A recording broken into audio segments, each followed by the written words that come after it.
Este é o John. Ele é casado com Rachel e possuem dois belos filhos. John é gerente geral de uma grande fábrica de vidros em que é chefe de mais de 500 funcionários. Ele tem um ótimo salário e bastante autonomia no trabalho. Sem falar em tudo que conquistou. Possui um belo apartamento na cidade e uma casa na beira do lago, onde eles costumam passear de barco. Seus carros são lindos e novos, e sua família sempre viaja 2 vezes por ano, além de terem bastante dinheiro guardado. No tempo livre, John ainda é treinador voluntário do time de beisebol da região. Aparentemente, uma vida muito boa, cheia de realizações que provavelmente muitas pessoas sonhariam ter. Mas nem sempre as coisas são como elas parecem ser.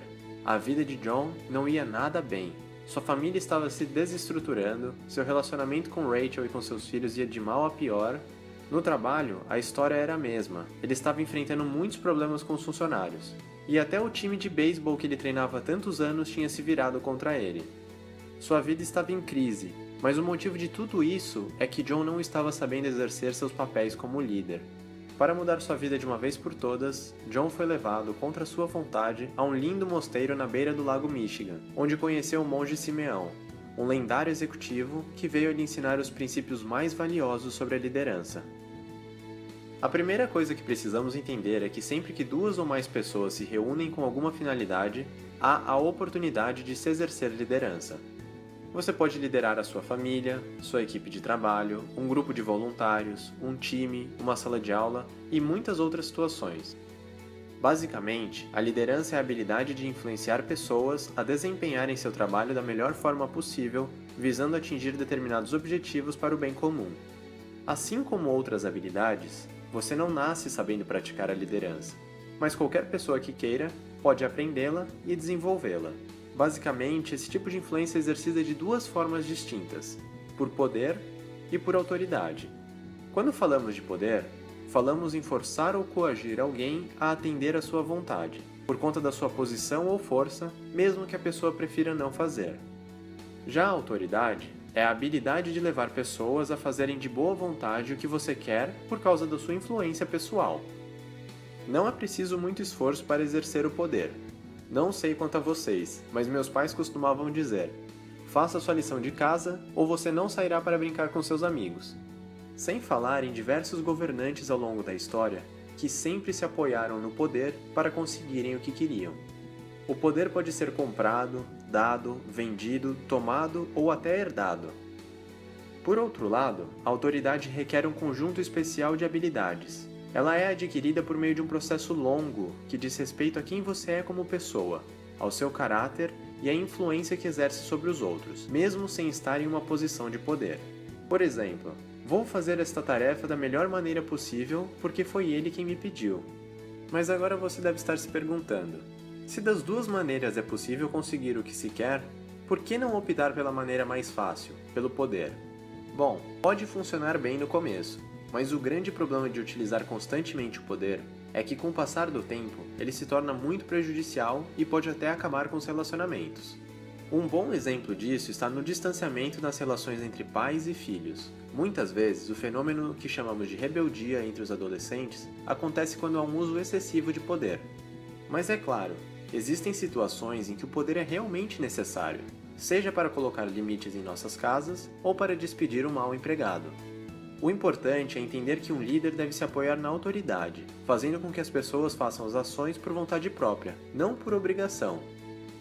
Mas então, como conquistar a autoridade? Eu vou te propor um exercício.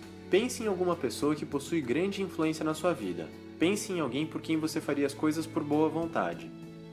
Muitas vezes nós pensamos em nossas mães ou avós. Estes são os exemplos mais comuns em nossas vidas. Mas pode ser que você tenha pensado também em algum chefe que você teve no trabalho. Ou então, poderíamos falar de muitas outras pessoas históricas e que certamente exerceram grande influência sobre as pessoas no mundo. Todas essas pessoas têm uma grande característica em comum: elas sempre serviram aos outros. A autoridade dessas pessoas foi construída com base no serviço. É a velha lei da colheita que conhecemos: você colhe o que você planta, você me serve e eu servirei a você.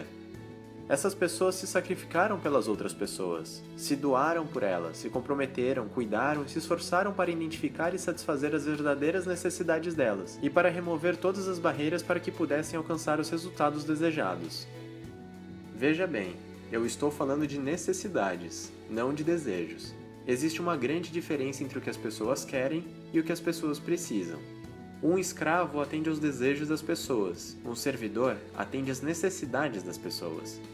Por exemplo, pense em uma fábrica. Quais seriam os desejos de um operário? Provavelmente ele desejasse ter um aumento, ser promovido para gerente, servir em hambúrgueres no refeitório. E quais são as suas verdadeiras necessidades? Boas ferramentas para executar o seu trabalho, treinamento, um ambiente seguro, respeito, confiança e reconhecimento. Um líder deve sempre se preocupar mais com as necessidades do que com os desejos de seus liderados. Outro ponto importante é sobre as qualidades que um líder deve ter. Se pensarmos nos exemplos de autoridade, provavelmente citaremos coisas como confiabilidade, honestidade, paciência, compromisso, cuidado, bom ouvinte, respeito, incentivo às pessoas. E com quais dessas qualidades nós nascemos? Nenhuma!